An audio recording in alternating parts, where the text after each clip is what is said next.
Showtime, Bitcoin moneymaker, every angle to get in the crypto game.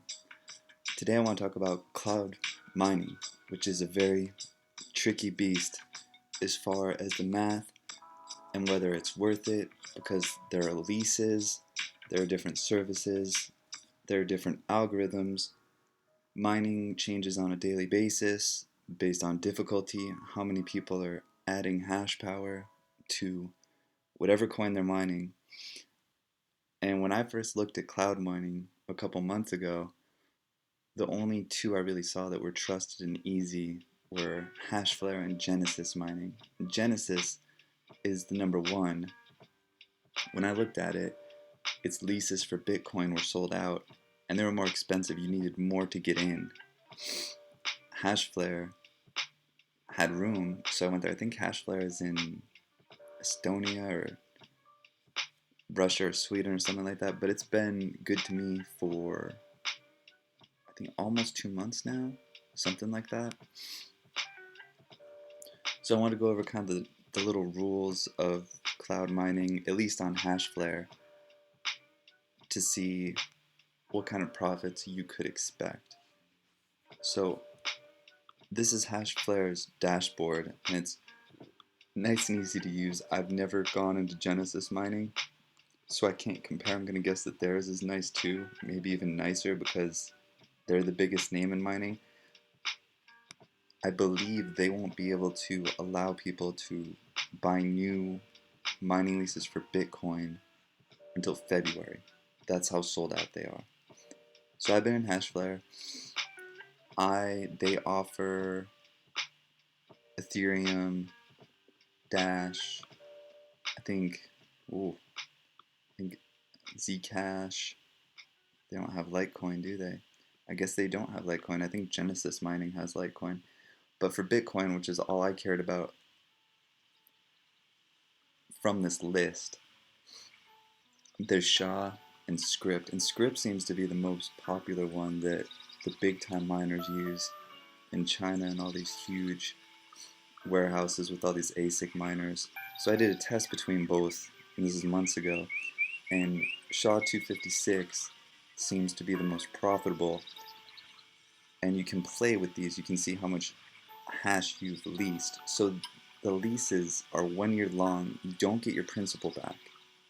So you have to do a little bit of math because it isn't the returns aren't guaranteed as they are with a loan where at least you get your principal back with interest. This is all based on mining rates. So the first thing you really have to do, it took me a little bit of time to get used to, is you have to look at how much Bitcoin you're going to get back. So when I initially invested 0.028 Bitcoin, which is, what is that, 2.8 million Satoshis, which back then was like 120 bucks, something like that. So what you have to look at is this is the daily revenue forecast. So if I say, how long is it going to take me if I got out money every day? It's daily withdrawals, by the way, for the lease. So it's how much of it they can mine with that hash power that day due to market conditions. So my revenue forecast for tomorrow is 14,000 Satoshis. And how long would it take me to get 2.8 million? Well, the answer is going to be slightly over 6 months. When I first joined, I think it was around 4.5 months, that if I took out every day, I would get my initial investment back. You can see after a year, I would get 5.2 million Satoshis. Now, that would be, what would that be? That would be like a 90 or 85% return, because if my initial investment was 2.8 million and I get back 5.2, that's under 100% return. So you're looking at based on today, but the thing is, this number of Satoshis, like, you got to kind of discount the dollar amount because Bitcoin may rise or fall. Most likely it's going to rise. So you have to make sure that the mining keeps up so that you end up with more Satoshis or more Bitcoin back than you initially put in. So at first, I was going to get back, I think after a year, something like 6 million. So that was like 120% gain. Now it's been shrinking because it's more competitive to mine Bitcoin. So that's something to think about. And we see that Script, I forgot how much I put in initially, but it's just, it ends up being less. I think I may have put something like 170,000 Satoshis, or sorry, 300,000 Satoshis. I don't know, but I compared before, and Shaw was beating this, and I've checked a few times, and it's still been beating it. I'll check again to see if this starts winning out, but I'm at a point I'm not willing to invest more capital anyway. So another option you can do is you can mess with the pools, and it's usually by default there's 3 pools, and you can mess with all these switches and try different combinations of which pools you want to add to, and you can save that, and you can change this once a day. And I messed around, and the most profitable one for me, for Shaw, was Slush, 100%. I tried mixing and matching, and I'm just going to leave this for a couple months. Maybe I'll go mess with it again. And then for Script, the mining pool that did the best was the Litecoin pool. And for you guys new to mining and stuff, even though it's called Litecoin pool, that's the name of the mining pool that uses Script algorithm, but Script can be used to mine Litecoin or Bitcoin. So certain algorithms can mine multiple coins, and some coins can be mined with multiple algorithms. So there's a whole list of memorization you have to do to kind of know what's what. It's its own world. So that said, what I've been looking at, so another thing you have to add into this equation of, are you going to make more Bitcoin back? Can you pull it out where you actually get a profit? Because otherwise, you'd rather just hold this. If you're going to get less back in a year or 6 months, like, you're better off just holding Bitcoin than risking the mining getting so competitive you get less back. One thing though they do is they do give you daily interest back, and you can see how much I've earned right here, 14,000, and then it's gotten up to 17,000, 16, 17.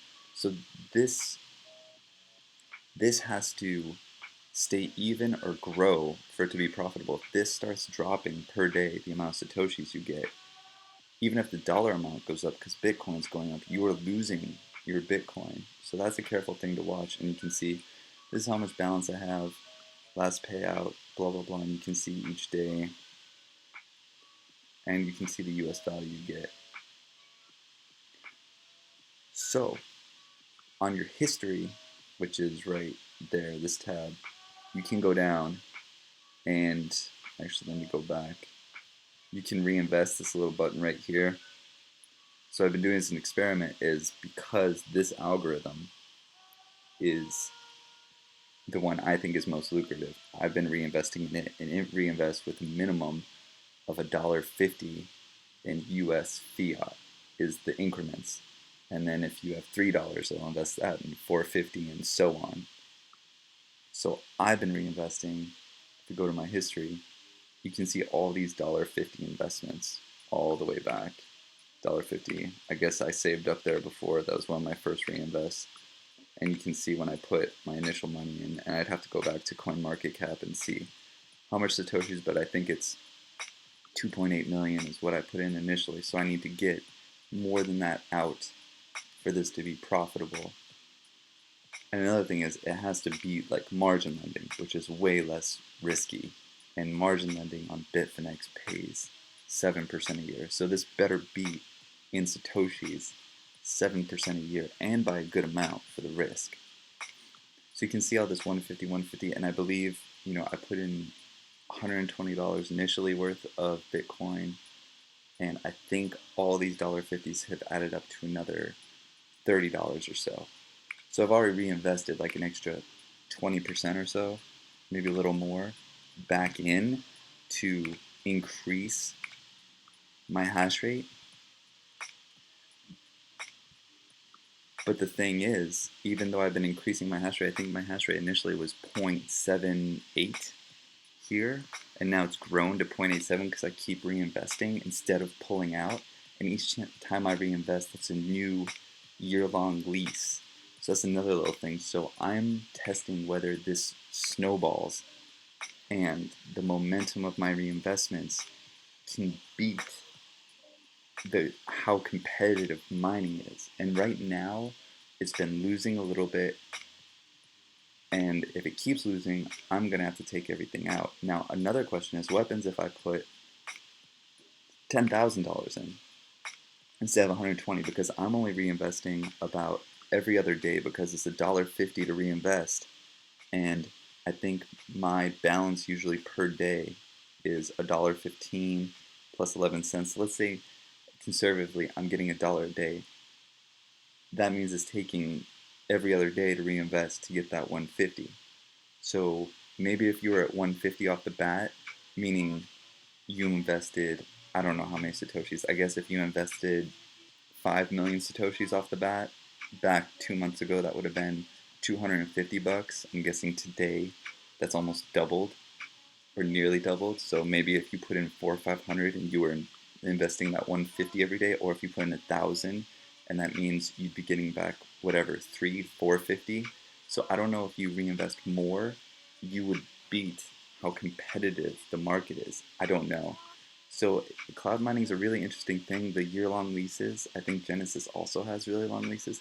Very tricky. Nice Hash is for more altcoins, and it's a lot harder for a beginner to set up. You have to find your own mining pool and set up the address and get authorized and bid on stuff. Nice Hash is for, I would say it's for advanced users, but it's a tricky thing. But 90% payoff or more, that's way better than margin lending at 7%. So for me, it's been worth the risk exploring it because I can always go back to margin lending.